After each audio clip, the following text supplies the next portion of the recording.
Ồ nữ mau. Ồ nữ nữ. Mong tia nhớ.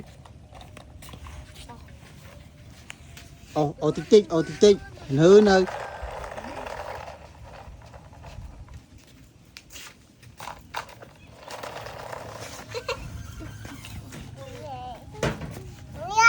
Con đặt ai mơ bông pốt rồi. Bông pốt cho lan là thông màu rồi, nụ lan cũng khế rồi, đã thông. Đặt mau, đặt nữ nữ.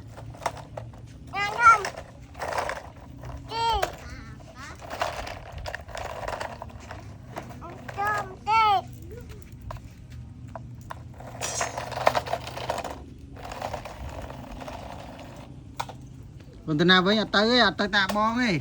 No. Tạ bong ấy, no. Ê. Trong trường rồi. Lướt mau lướt. Còn pa viết. Ngày nữa, cái A nữa. Còn từ nào với?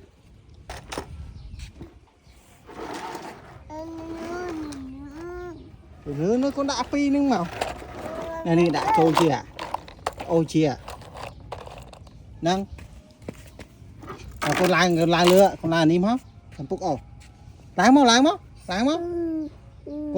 láng máu nè con lai lừa nâng máu con láng màu mấy cái thơ chân tê cái láng máu láng lên nín màu láng màu gọt máu con can là đi máu con can nó đi trên máu thằng phúc ồ nư lão cái tiền rồi thôi khâu họ con mới gửi khâu rồi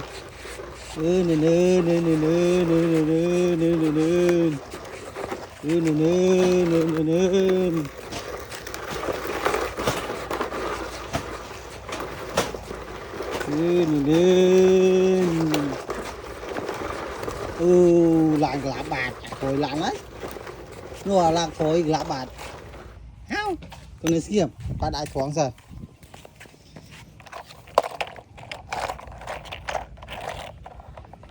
kẻ khối mưa chà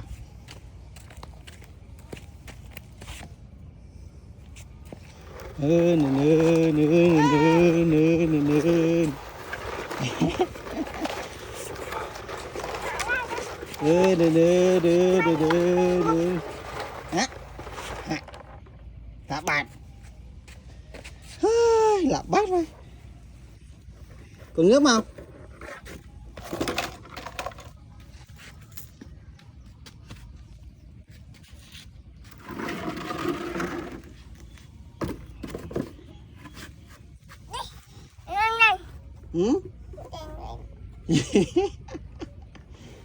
cái này cái ồ con chia năng mến nó cúi xíu bắt cho bốc à